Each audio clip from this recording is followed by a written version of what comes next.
أمريكا لعليا بصوماليا زركب عطقات IS الشبابن تخططالي متقعتي فصيمام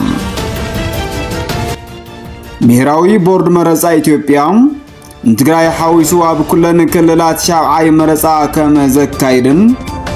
بملا هاجر سراح مفصم زعل دما 10 بليون بر بجت كم زمدبن افليتوم መንግስት ዩጋንዳ ውጽኢት መረጻ ክብል አገልግሎት ኢንተርኔት ታገር አቋሪጽዎ ሰላምታናና በዘለኹም ወይ ጻኹም ክቡራትን እዚ ሮራ ሚዲያ እዩ እንሆ ዜናታት ዘዕለት በአርስተ ዜና ፈልምና ይወለና ካብ መባእታ ክሳብ መወዳእታ መደብና ሓቢርኩምና ክትጸንሑ ብኽብሪ ንዕድም ሰናይ ምክትታል أمريكا بصوماليا بزركبوا عطقات IS الشبابن تخططالي متقعتي فصيمام زي سراويت أمريكا بأفريكا أفريكوم بسلوس سراويتو مس فيدرال منغس صوماليا بمخان اتوم متواقعتي بزركبوا مكبابتات متقعتي كم زفصم قليسوم أفريكوم متقعتي زفصم قجلم أبل علي حورات منقسات أمريكا سراوت أمريكاويانن سقاعتنا مفتار عامون مدغان مخانو قليسوم أمريكا أبل علي IS متقعتي كابزفصمت اللو مكبابتات حادن أب بونتلاند زركب غوبو غوليسيوم بحضري كلتاشهن 10 شومانتن عامة مرت دما كاب موقعدشو 154 كيلومتر رحقاب تركب برهيبوم أبا زركب أردي على الشباب دب كم استفصم تقليصوم دونالد ترامب نابسلطان كابز مسجميرو أبا صوماليا بزركب تواقعتي ترقاقا مني أير دب كم استفصم نتخونتات بزشاراو من قدي زكتاتلو تكالات سابسيوم أبا زحالة عمت ورحمي أزازي أفريكوم جنرال مايكل لانغلي أبا كرمسينيت قريبوم أب أفريكا زركبوا جلتات الجهاد على أمريكا سقعات يفتروا كم زلبوا تزاري وبنيرهم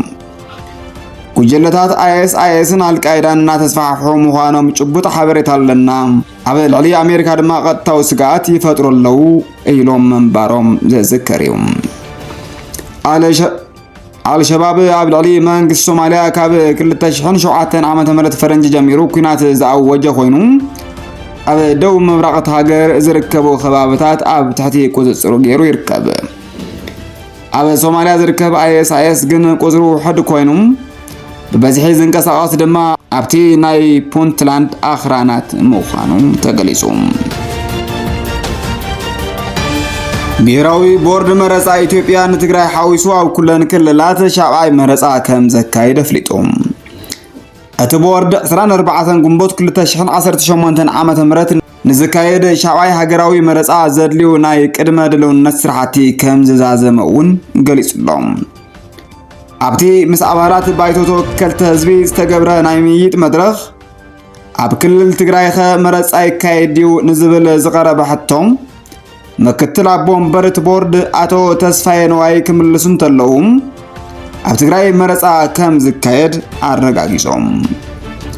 አይተ ተስፋዬ ወሲሆም አበ በመለታት ሀገር 50,000 መደብራት መረጻ ከም ዝህሉን ነፍስ ወከፍ መደብር ድማ ከሳበ 1500 መረጽቲ ከም ዝተአናግዱን ነቲ መረጻን መፍጻም ድማ በጠቅላላ 318,000 መፈጸምቲ መረጻ ከም ዝዋፈሩን አፍሊጦም ቦርድ መረጻ ኢትዮጵያ እዚ መረጻ ኣብ ትግራይ ንምክያድ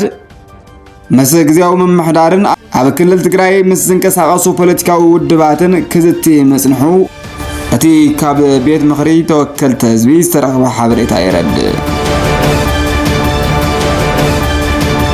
منغس يوغاندا نوصيت مرصا خبل አገልግሎት ኢንተርኔት ታገር አቋሪጽዎም ሰበስልጣን ኡጋንዳ ካብ መረጻ ሓደ መዓልቲ ቀዲሞም አበ መላእት ሀገር አገልግሎት ኢንተርኔት ከም ዝቋረጽ ገይሮም አለው ن4 ዓመታት ኣብ ስልጣን ዝጸንሑ ፕሬዝዳንት ዮዌሪ ሙሴቬኒ ንዘመነ ስልጣኖም ከናውሕዮም ተባሂሉ ድማ ትጽቢት ይግበር ኣቲ ናይ መንግስቲ ተቆጣጣሪ ኣካል ኩባንያታት ሞባይል ኔትወርክ ካብ 3 ሰዓት 12 ጀሚሩ አገልግሎት ኢንተርኔት ከቋርጽ መምርሒ ሂብሎም ተቆጻጻሪ ኢንተርኔት ኔትብሎክስ ድማ ኣብታ ሃገር ምቁራጽ ርክብ ኢንተርኔት ከም ዘጋጠመ አረጋጊጹ እቲ ምቁራጽ ኢንተርኔት ጽባሕ ጥሪ 7 ኣብ ዝካየድ መረጻ ስጋት ጭቆና ከም ዝውስኽ ገይሩሎም ኣብዚ መረጻ ና40 ዓመታት ኣብ ስልጣን ዝጸንሑን ወዲ 81 ዓመት ዝኾኑን ዮዌሪ ሙሴቬኒ ካብ ኣፍሪካ ነዊሕ ዓመታት ሃገር ካብ ዝመርሑ መራሕቲ እቶም ሳልሳ እዮም ምስቲ ቀዲሙ ድምጻዊ ፖፕ ዝነበረ ቦቢ ዋይን ብርቱዕ ውድድር ከጋጥሞም እዩ ተባሂሉ ድማ ይግመት ኣብ ድሮት መረጻም ሓይልታት ጸጥታ ኡጋንዳ ብኣማይት ዝቑጸሩ ደገፍቲ ተቃወምቲ ዝኣሰሩ እንትኾኑ ኣብ ሰልፍታት ጎስጓስ መረጻ ቦቢ ዋይን ውን ንብዓት ዘፍስስ ጋዝን ጥይትን ከም ዝተኮሱ ተጸብጺቡ በተኻልእ ሸነኽ ድማ ኣብ ዝሓለፉ 4 መረጻታት ምስ ሙሴቬኒ ክወዳደሩ ጸንሑ ፍሉጥ ተቃዋሚ ኪዛ ቤሲጌ ብገበን ክድዓት ሃገር ተኸሲሶም ኣብ ቤት ማእሰርቲ ይርከቡ ቤት ጽሕፈት ሰብኣዊ መሰላት ውድብ ሕብረት ሃገራት ሰበ ስልጣን ኡጋንዳ ቅድመቲ መረጻ ናይ ጭቆናን ምፍራሕን ሃዋሁ ፈጢሮም ክብል ከም ዝኸሰሰ አልጀዚራ ጸብጺቡ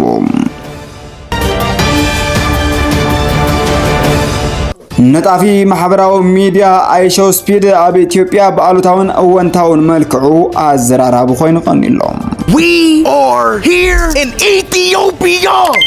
እቲ ፍሉጥ አሜሪካዊ ዩቲዩበር አይሾ ስፒድ ባህልን ታሪኽን ኢትዮጵያ ከምኡውን ማእኸል ዲፕሎማሲ አፍሪካን ዓለምን ዝኾነት አዲስ አበባ ዘለዋ ሓድሽ መልክዕ ብቐጥታ ፈነወ ንማሕበረሰብ ዓለም የላልሎም እቲ ወዲ 21 ዓመት ዩቲዩበር መዘከርታ ዓወት ዓድዋ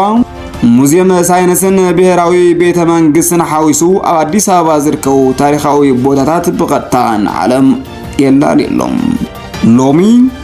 ነበርቲ አዲስ አበባ ብዓብይ ፍቅርን በኢትዮጵያዊ ጨዋነትን ግሩም ዝኾነ ቀባብላ ከም ዝገበርሉ ሚኒስትር ቱሪዝም ሰላማዊት ካሳ ኣብ ገጽ ማሕበራዊ መራኸቢታትን ገሊጸን እተን ሚኒስትር ወሲኸን ከም ዝገለጾም